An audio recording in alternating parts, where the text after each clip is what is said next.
आई मुझे तो इसमें अच्छा क्या लगा तो करिश्मा का काम, मोहित, अमित, इनका काम अच्छा, स्टोरी बहुत अच्छी लगी। और सोचा कि पहले तो ना चल रहा था, बाद में लगा स्टोरी लगा तो ठीक है, करना चाहिए, थोड़ी रिस्क लेनी चाहिए, कुछ अलग करना चाहिए। Yes, rightly said. And now I would like to invite the mind and the man behind the vision, behind the storytelling, behind this incredible direction of the Rabbit House. May I please have Mr. Vaibhav Kulkarni on stage? बहुत सारी stories दिमाग में जहन में चलती रहती है। तो किसी ने रैबिट हाउस के बारे में बताया कि ये हिमाचल प्रदेश में एक ऐसी ऐसी जगह है, थोड़ा यूनिक प्लेस है, यूनिक घर है। तो वो सब सुनने के बाद मेरे दिमाग में एक स्टोरी आकार लेने लगी। ठीक है, तो बाद में जब रेकी के लिए हम वहाँ गए तो देखा कि कितना यूनिक वो घर है। एक्चुअल हिमाचल प्रदेश में एक अनटच जगह पर एक प्लेस है, घर है, बहुत ही 120 साल पुराना घर है। तो वो थोड़ा यूनिक है, जैसे कि उसका नाम ही रैबिट हाउस है। तो जैसे रैबिट्स का घर रहता है ज़मीन के नीचे, कुछ अलग किस्म का रहता है कि एक होल से दूसरे होल में भी चले जाते हैं वो घर उस टाइप का है। और ज़्यादा उसके बारे में नहीं बताऊंगा मैं, वो फिल्म में आप देख सकते। तो ऐसा हो गया कि वो घर ही एक इम्पोर्टेंट कैरेक्टर हो गया इस फिल्म में, कि ये अगर घर होता है तो स्टोरी, जैसे कि स्टोरी तो यूनिवर्सल है, लेकिन ये स्टोरी रैबिट हाउस में होती है तो अलग टाइप से होगी। और समझो मुंबई में होती है, कोल्हापुर में होती है, तो अलग टाइप से हो सकती है। तो वो जो घर है रैबिट हाउस, तो उसका जो यूनिकनेस है वो उसको लेकर स्टोरी होती गई और फिर बन गई film. Our director Vaibhav sir started from a decade ago. So it was, I remember precisely 2013 and 14, we were going to do something together, and that was so fun. And from then, we had that connection built. So whatever he has, I know I'm doing it. I've been lucky to work with Padmanabh as well. So we had a connection, and this team, along with the cinematographer, are my favorites. So there was no point of saying no. And the story, obviously, you said not talking about the character, but in 2022, yes, 2022 in January, I read the story first. There was no dialogues, there was no climax. It was just a feedback that the sir asked for. And I had no idea that this is the film I'm going to be a part of. But I said, I think at that time, that this girl, Komal, she feels like me. So then there was no looking back. I'm here. Thank you. Well, when Vaibhav narrated the story to me first time, we have been planning some other film after COVID, and it was based on a lockdown. Then वो बात बनी नहीं. Then he came with this story, and then initially it was like हमें लगा मराठी में बनाया या हिंदी में, but this subject was so good with so many shades in that. So we thought of exploring this concept beyond. Mix करे, एक होता है कि एक पैरेलल इंडी सिनेमा होता है, एक होता है typical commercial. So we thought of blending that both the genres. So that's why you see content based लगेगा भी, बट कमर्शियल एंगल भी है उसमें, गाने भी हैं, एंड देन पिक्चराइजेशंस जो हुए हैं, जिस तरह से बात बनी है. So it was very good experience actually overall. बहुत मज़ा आया काम करने में. एंड देन ओवरऑल क्रू जो था हमारा, it was like family only. There was no तामझाम, नो लाइक दैट जो होता है शूट्स पे. So we were passionately working for this film. जो 25 दिन थे हम हिमाचल में. So we were just focused on delivering the whole concept in proper way. बाकी वैभव और मैं बहुत सालों से we were in touch कि कुछ अलग बनाते हैं. Then he has very different vision. His thought process is very different, not typical Bollywoodish. तो then even I try myself कि कुछ ऐसे रोल्स मिलते जाए या करते जाओ जो डिफरेंट हो, मेरे लास्ट फिल्म से अलग हो. तो I was very lucky to be part of this film. I think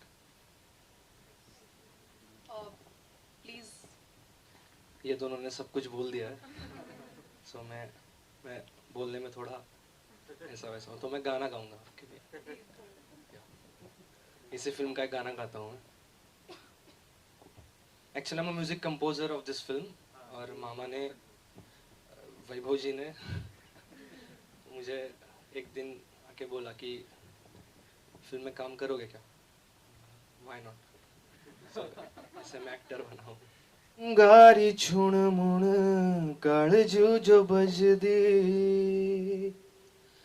तेरी बंगारी छुण मुण काळजू जो बजदी छूट जांदी हाथारी दराटियो मेरी म्याणीए तेरी बंगारी छुण मुण काळजू जो बजदी छूटी जांदी हाथारी दराटियों मेरी म्याणी तेरी बंगारी छुण मुण काळजू जो बजदी बिंदियारी गल तेरी दूरा तक कीती मैं अधरारी जगह तुझो काळजू चो दिती मैं दिल्ला जो हाँ पता मुझे तू की हजती मैं जुआ जो हाँ पता मुझे तू की हजती मैं ओ तुध बाज जीना मेरा जी हाँ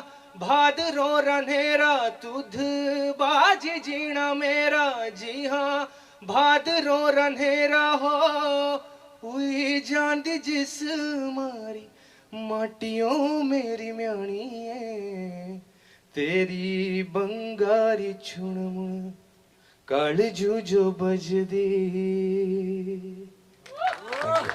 ये हॉरर फिल्म नहीं, ये सस्पेंस थ्रिलर बोल सकते हैं। और बहुत सारे एलिमेंट्स है, लेकिन हॉरर फिल्म नहीं बोल सकते। थोड़ा एक छोटा सा एलिमेंट है हॉरर, लेकिन हॉरर फिल्म नहीं है। वैभव जी, फिल्म का ट्रेलर देखा हमने, बहुत ही बढ़िया रहा, बहुत ही खूब रहा, लेकिन एक चीज नोटिस करने की कि इस तरह की फिल्मों को अवार्ड्स तो बहुत मिल जाते हैं, लेकिन कमर्शियल सक्सेस थोड़ा सा मुश्किल लगता है। तो कमर्शियल सक्सेस को किस तरह से देखते हैं आप? ये एक फॉर्मूला बताया जाता है सालों से कि चलो आर्ट फिल्म और कमर्शियल फिल्म। मैं ऐसा ज़्यादा इस पर बिलीव नहीं करता। ठीक है, थोड़ा बहुत एक इंडी फिल्म बोल सकते हैं, लेकिन उसका भी बहुत बड़ा ऑडियंस है जिनको ये फिल्में अच्छी लगती है, और उनके लिए ज़्यादा फिल्में बनती नहीं है, ऐसा मेरा कहना है। तो मेरे हिसाब से ये कमर्शियली बहुत स्ट्रांग फिल्म है, और जो मास ऑडियंस है उनके लिए भी बहुत सारा कंटेंट है इसमें। जो मतलब ऐसा नहीं कि आर्ट फिल्म है तो ऊपर से जाएगी, किसी को समझ में नहीं आएगा, ऐसा कुछ भी नहीं है इसमें। सब कुछ समझ में आएगा, क्योंकि मैंने रफ कट कुछ लोगों को दिखाई थी, जो एक सामान्य लोग हैं जो कभी थिएटर में जाकर फिल्में देखते भी नहीं, उनको तो उनको भी बहुत अच्छी लगी। तब पता चला कि चलो ये अभी कमर्शियल फिल्म भी हो गई है। जैसे आपने कहा कि कमर्शियल फिल्म भी हो गई है, लेकिन कमर्शियल फिल्म को हमेशा से ये देखा गया है कि नोन फेसेस चाहिए, स्टार्स चाहिए। कहीं कमी है आपकी फिल्म में? नहीं, ये भी मुझे ऐसा नहीं लगता कि नॉन फेसेस चाहिए। आजकल पिछले कुछ सालों से अगर आपने देखा तो नए फेसेस को लेकर भी फिल्में सक्सेसफुल हुई है। मराठी में ज़्यादा हुई है, हिंदी में शायद कम हो सकती है, लेकिन हुई है अगर आती है। और मैं अभी नाम नहीं लूँगा, लेकिन बहुत सारी फिल्म आप भी देख सकते हैं कि नॉन फेसेस नहीं है, लेकिन चली, लोगों को बहुत ही पसंद आई। सर एक्टर से सवाल है मेरा, will start with Amit ji. Amit Khan साहब, आपका भी of course we have seen you in regional movies and you have done so many great films. First of all congratulations, this will be your Hindi kind of a proper debut kind of a film, right? Thank you so much. बहुत सारे shades देख रहे थे आपके when you trailer में, तो सच में कुछ आपके साथ ऐसे कुछ हुआ था while working on the project? You were in some different zone, you wanted to bring that thing on the screen? जब वैभव ने स्क्रिप्ट नरेट की थी तो the character which was in initial draft, it was like थोड़ा मुझे लगा थोड़ा software version है. I tried to add I wanted to enhance this whole film का script by adding the shade of I added OCD and ADHD traits in my character to make it more engaging, so that the relation जो है husband wife का वो suffocation दिखे, how this very contemporary subject, it happens nowadays. We there are a lot of people with mental disorder, but we don't know they are going through that. So I studied that thing, obsessive compulsive disorder and ADHD. We didn't show that way कि इसे ये है, but then you can see the traits in that. So that's why the character is a little bit weird, psycho, but वो engaging factor add करने की मेरी कोशिश थी. So which takes story ahead. You know, Hindi movies में भी हमने देखा है, जैसे माय वाइफ्स मर्डर एक फिल्म आई थी अनिल कपूर साहब, Yeah. तो ऐसे बहुत सारे एक्टर्स होते हैं जो उस जोन में प्रॉपर चले जाते हैं and they try to bring out something which people have not scene.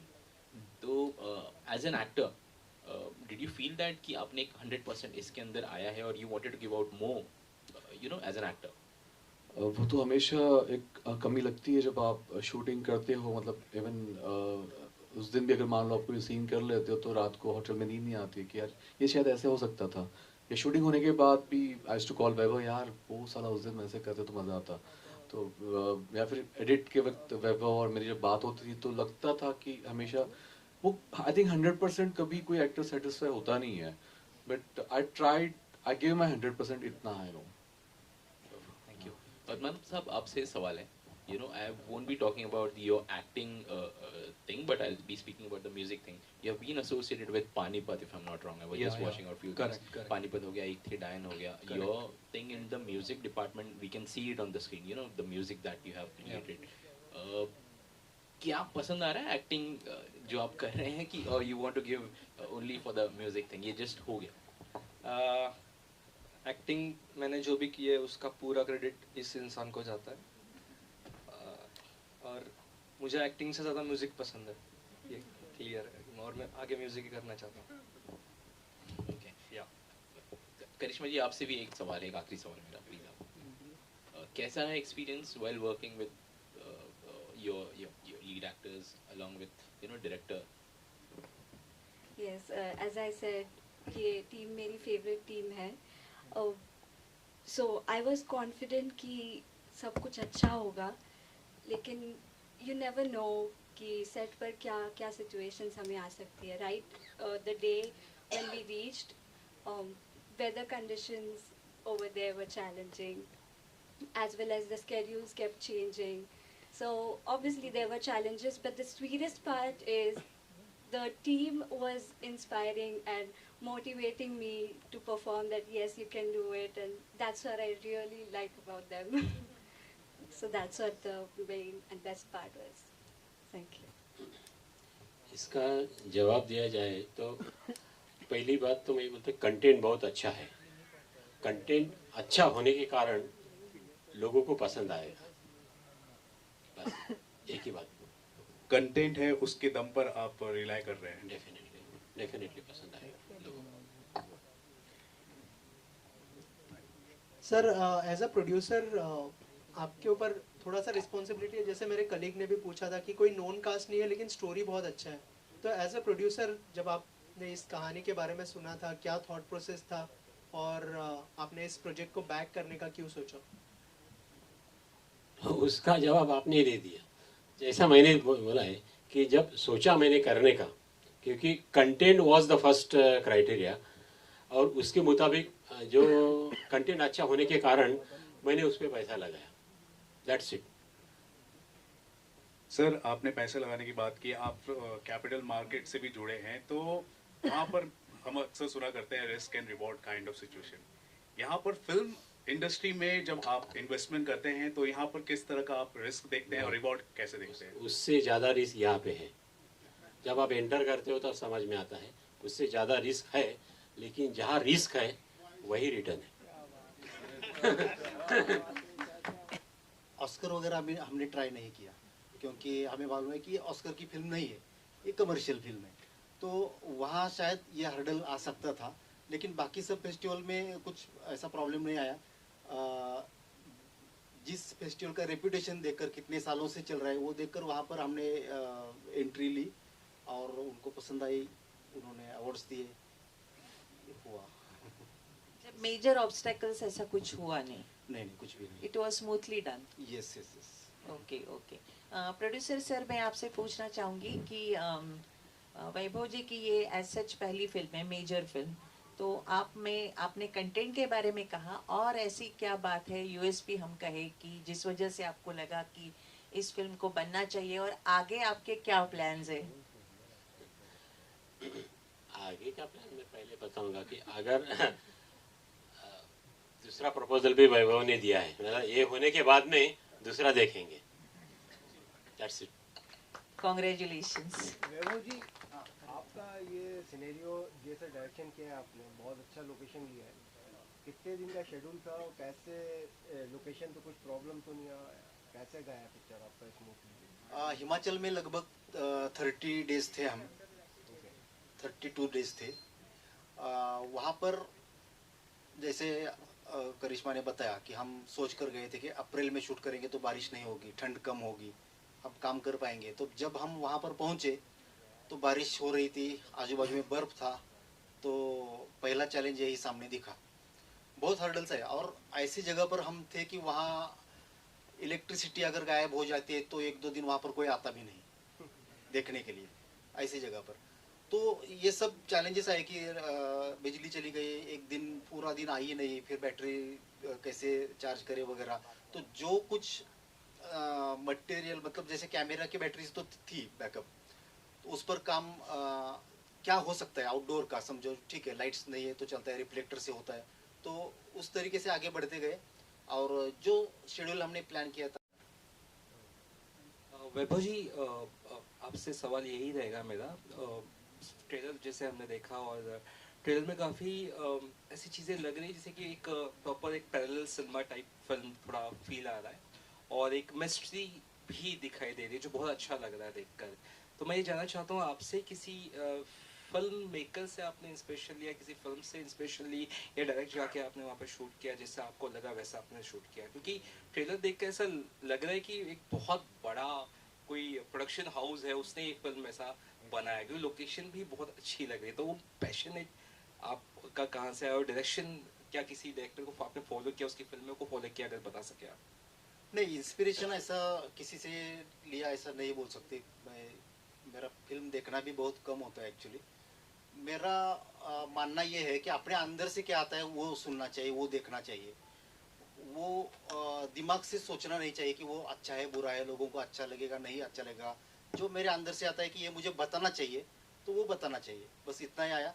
और जो हम कर रहे हैं वो अच्छा ही करना चाहिए।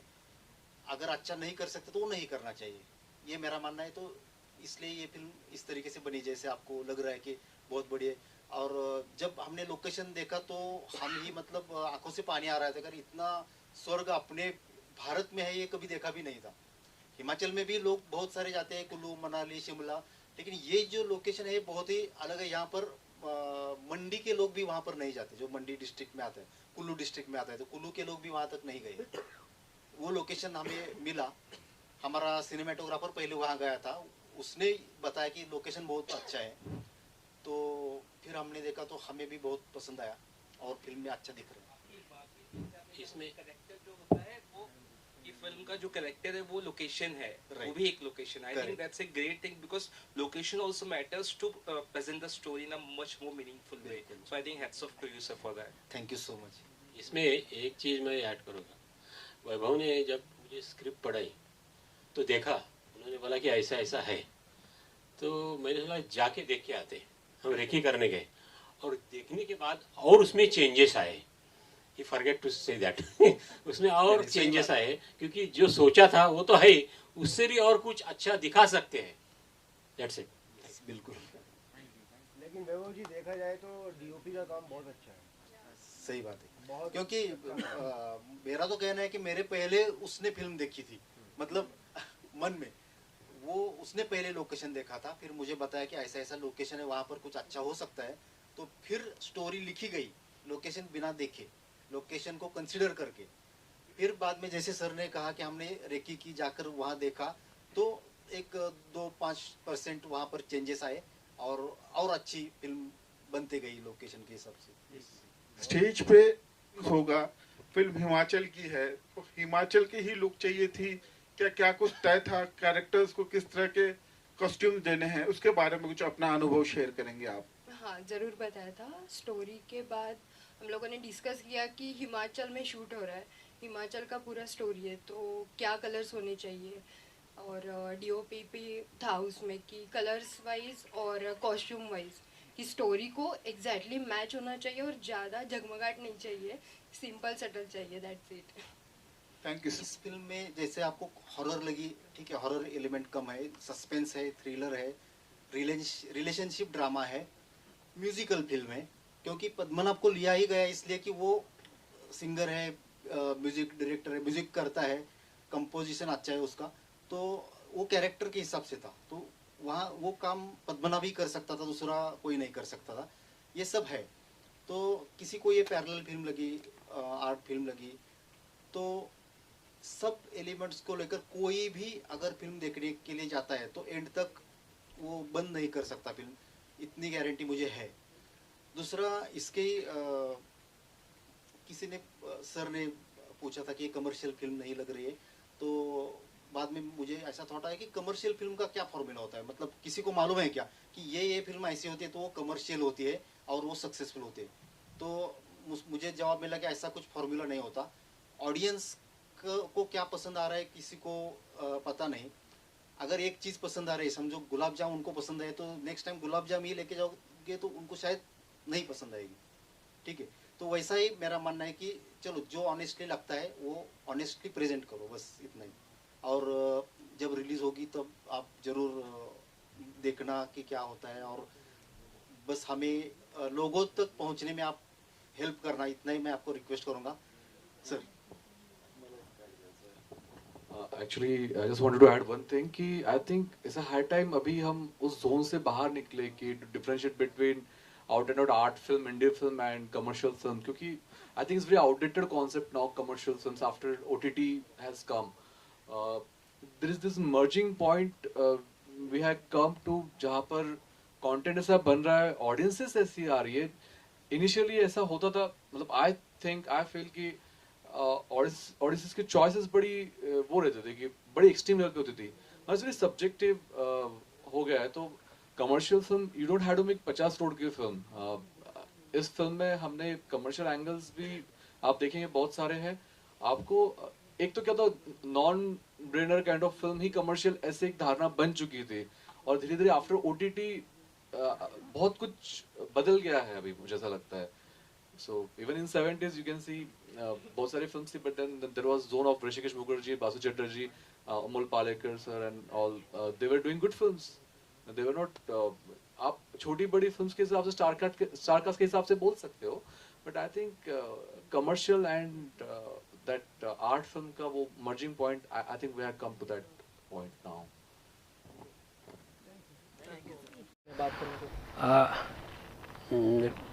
बोले तो फर्स्ट ऑफ ऑल ट्रस्ट करने के लायक कंटेंट था। जैसा कि पहले भी बताया मैंने कि वैभव को मैं डायरेक्टर साहब को 7-8 साल से जानते थे हम, और फाइनेंशियल फील्ड में लास्ट 25 साल से होने के कारण उनको पता था कि पैसे वाले लोग आपके पास आते हैं, तो पैसे वाले लोग आते हैं तो ऐसे लोग मुझे बताइए जो हमारे प्रोजेक्ट में इन्वेस्ट करेंगे।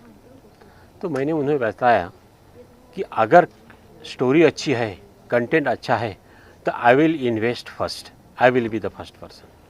और जो उन्होंने कंटेंट दिखाया मुझे अच्छा लगा एंड मैंने इन्वेस्ट किया।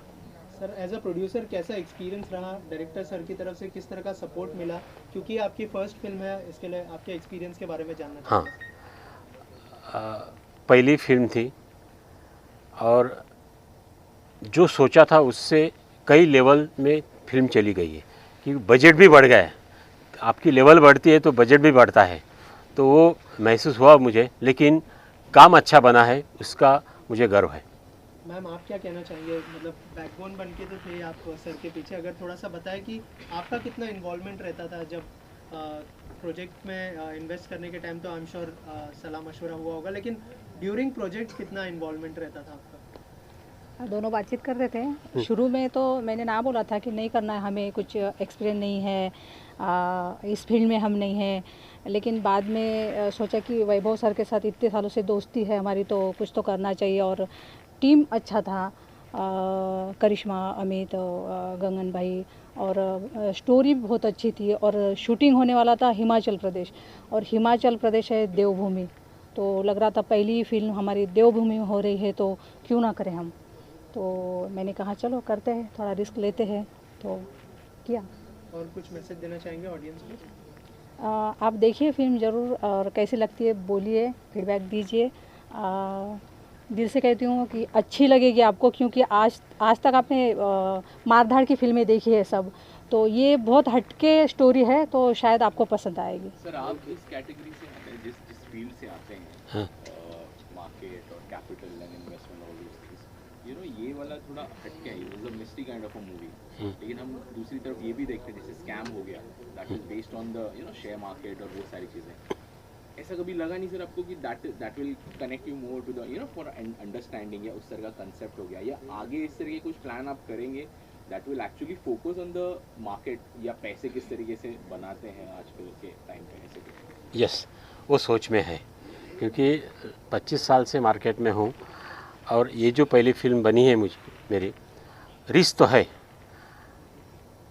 लेकिन लोगों को ये फिल्म पसंद आएगी, कंटेंट पसंद आएगा। और जैसा कि आपने पूछा है मुझे कि आगे भी इस तरीके से फिल्म बनेगी, बन भी सकती है, लेकिन मार्केट के ऊपर ऐसी फिल्म बनाने का मेरा चल रहा है। वैभव या और भी कोई ये बनाएगा तो I will be definitely think 100 times on that. Thank you sir, thank you so much के ऊपर। और मैंने देखा दोस्ती तो है ही, लेकिन साथ में प्रोजेक्ट करना, क्या कन्विंस करना पड़ा उनको, या फिर उसके बारे में कुछ बताइए। और एज अ डायरेक्टर इस फिल्म में कैसा एक्सपीरियंस रहा? मैंने कन्विंस करने की कोशिश बिल्कुल भी नहीं की, मतलब सर से भी नहीं, और इससे पहले भी जिन प्रोड्यूसर्स को मिला कन्विंस नहीं किया, क्योंकि क्या उनको इजीली अगर अच्छा कोई लगता है, वो ट्रस्ट कर सकते हैं, तो ही वो प्रोजेक्ट होना चाहिए, ऐसा मेरा मानना है।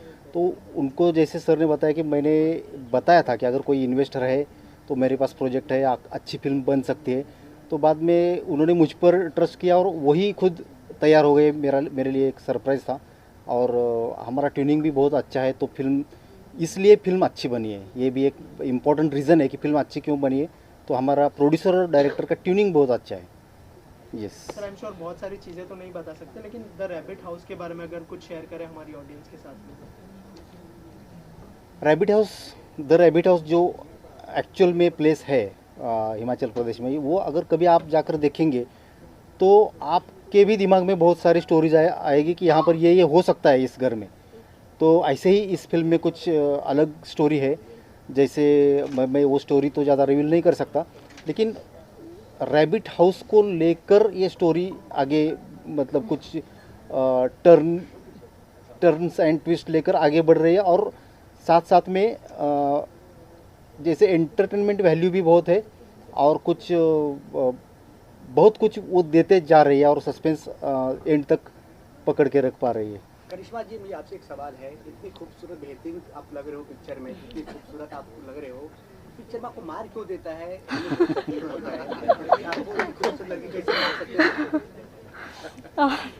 ये उन्हीं से पूछना पड़ेगा। पता नहीं अभी लोगों की मतलब what I think is her एक कैरेक्टर, हर एक इंसान की अपनी अपनी जर्नी होती है। हमारा पॉइंट ऑफ व्यू डिसाइड करता है कि हमें वो मार लग रही है, या फिर वो खुद किसी फेज़ में है जिससे उसको एक्चुअली ज़रूरत है हेल्प की, रादर देन वो फोकस करने में कि वो मार रहा है। सो ये है, वो सारा समझना है ये कैरेक्टर क्यों ऐसे बिहेव कर रहा है। That is what is understanding part I think. इसके लास्ट में क्या बोले, क्यों पिक्चर देखने 20 तारीख को दिसंबर में है, क्या बोलना चाहता है फ्रेंड्स को, अपना जो आपको फॉलो करे स्टार सोशल मीडिया में कर रहे हैं? I belong to like millennial or Gen Z kind of generation. So we all love Himachal Pradesh. We all love its beauty. That is what is the highlighting part of the film. तो इसके लिए तो नयन सुख मिलने ही वाला है, लेकिन music जैसे कि आपने सुना, मेरा फेवरेट है इस फिल्म का ये म्यूज़िक, तो मेरी तरह ही सारे जनरेशन को बहुत अच्छा लगेगा ऐसा मुझे लगता है। और content I was so surprise to see कि ये इतना अच्छा लग रहा है, मतलब आई बिकम कॉन्शियस समटाइम्स कि कैसा होगा, कैसे दिखेगा सब कुछ, but I loved it. That is what I think सबको अच्छा लगेगा। वैभव जी, इसका जो टैगलाइन है हमराज उम्मीद हमराज है, तो उसका क्या मतलब पीछे की क्या स्टोरी है? वो अगर बताएंगे तो फिर स्टोरी रिवील हो जाएगी। हम राज नहीं, हमराज है, ये जैसा कंफ्यूजिंग है ना, हमराज नहीं हमराज है, तो वैसे ही वो स्टोरी है। बस इतना ही अभी आज बताऊंगा।